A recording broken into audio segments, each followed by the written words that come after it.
He was just another man trying to make a living, mopping floors, emptying bins, keeping a gym spotless, while others walked past him like he was invisible.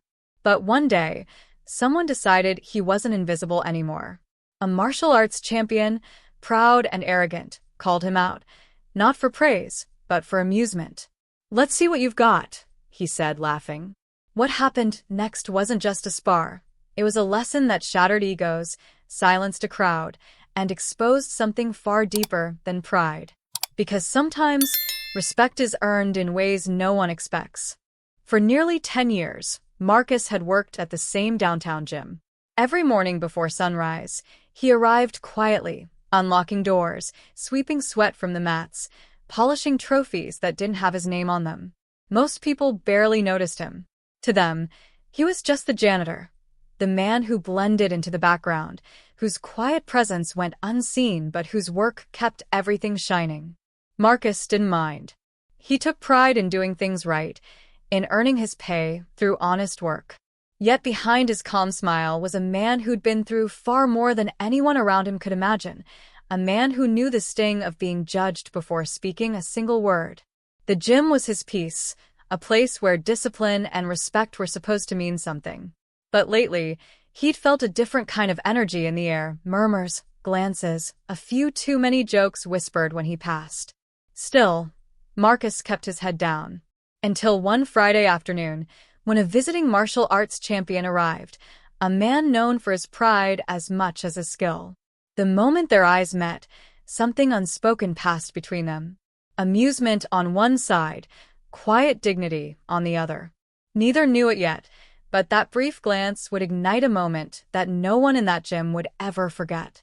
That Friday started like any other. Marcus had been mopping the training floor, humming softly to himself, when a burst of laughter erupted from the other side of the gym. A small group had gathered around the visiting martial arts champion, a tall, confident man named Ethan Cole, known for his titles, his swagger, and his habit of showing off whenever cameras were nearby. Marcus watched from a distance as Ethan barked orders at his students, his voice echoing across the mats. He was all charm when the owner or media were around, but behind closed doors his tone changed, especially when it came to Marcus. "Hey, Marcus," Ethan called out one afternoon earlier that week. "You ever clean a mat properly? Or just pretend to?" The group laughed. Marcus just nodded, wiped another section, and kept moving. He'd learned long ago that silence could protect you from more than words. But today was different. There was a crowd. There were phones recording. And Ethan wanted entertainment. "Come on, man," Ethan said, waving Marcus over with a grin. "You're always watching us train. How about you try it for once? Just for fun." Marcus froze. He knew the tone. The crowd chuckled, waiting for him to decline so they could move on to the next joke. But something inside him stirred, a quiet strength that had been pushed down too long. "I don't think that's a good idea," Marcus said softly. Ethan smirked. "Why?" "Afraid to mess up your uniform? Don't worry, I'll go easy on you." The laughter grew louder. Someone shouted, "Yeah, let's see what the janitor's got." Marcus felt every eye on him, eyes that saw a cleaner, not a man. His hands trembled slightly as he set the mop aside. He didn't want to fight, but he also knew that sometimes walking away didn't end the humiliation, it only fed it. He stepped onto the mat. The room fell silent. Ethan's grin widened. "You ready?" the champion asked, assuming this would be over in seconds. Marcus didn't respond. He took a slow breath, eyes calm, movements controlled, the kind of stillness that comes from years of quiet observation. What no one knew was that long before he became a janitor, Marcus had trained too. Back in the day, before life knocked him down, he'd held a black belt himself. Ethan moved first, fast and flashy, a show for the crowd. Marcus sidestepped, light as air, barely flinching as the first strike missed by inches. A few people gasped. Ethan tried again, harder this time. Marcus blocked effortlessly, his composure unshaken. A murmur rippled through the gym. Someone lowered their phone, realizing this wasn't going how they expected. Ethan's confidence began to crack. Each move he threw, Marcus countered with precision, not to hurt, but to humble.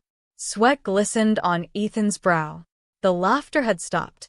And then, with one final, fluid motion, Marcus disarmed him, gently, almost respectfully, leaving Ethan on the ground, staring up in disbelief. Marcus didn't gloat. He didn't speak. He simply extended a hand to help him up. But Ethan didn't take it. The silence that followed was heavier than any applause. In that stillness, every person in the room saw it. The moment pride met humility and prejudice met truth. Yet for Marcus, this wasn't victory. It was something deeper, the quiet power of dignity finally seen. And for everyone watching, it was only the beginning of what that moment would reveal. The room stayed frozen, air thick with disbelief. Ethan was still on the mat, breathing hard, his pride cracked wide open. The champion, the man who'd mocked Marcus for his skin and his job, now stared at him like he was seeing him for the first time. Around them, no one dared to speak. You could almost hear the weight of realization settling in, the quiet discomfort of people who had laughed a few minutes ago. But pride doesn't die easily. Ethan got up, jaw tight, eyes burning with something uglier than embarrassment. "You think you're better than me?" he spat, shoving Marcus backward. A ripple of gasps spread through the crowd. Marcus didn't move to defend himself this time. He just stood there, calm, steady, unshaken. That silence, that dignity, was louder than any punch. And maybe that's what broke Ethan the most. "Say something," Ethan yelled. "Go on. You want everyone to think you're a hero?" Marcus finally looked him in the eye. There was no hate, no anger, just quiet strength.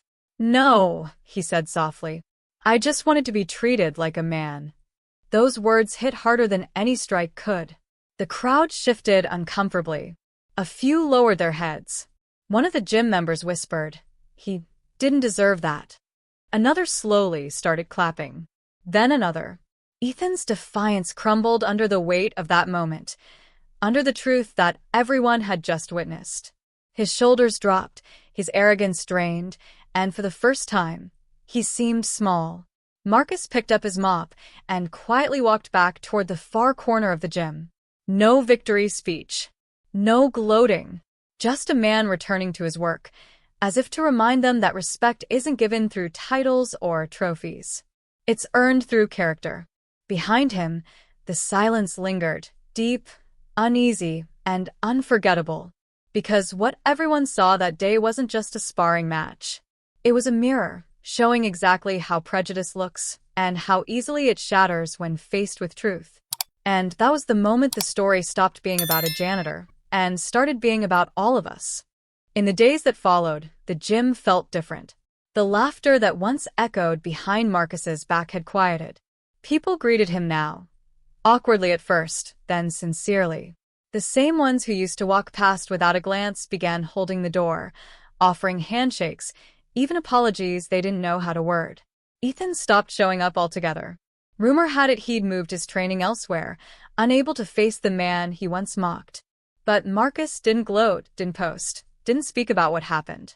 He kept coming in at dawn, cleaning the same mats, doing the same work, only now when people looked at him, they finally saw him. Not as a janitor. Not as a black man to be underestimated, but as a human being who had carried himself with grace when the world expected rage. That day wasn't about a fight. It was about what happens when respect collides with prejudice, when quiet dignity overpowers loud arrogance. For everyone who watched, it was a reminder that racism doesn't always shout. Sometimes it smirks. Sometimes it hides behind jokes, behind hierarchy, behind the illusion of fun.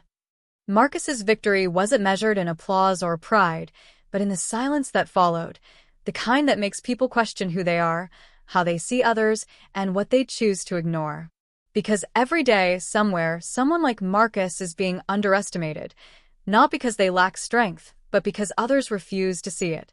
So the question isn't just about what happened that afternoon in the gym. It's about what happens next, in every workplace, every classroom, every quiet corner where prejudice still lingers unseen. How many more moments will it take before we stop judging worth by color and start measuring it by character. Because Marcus proved something that day.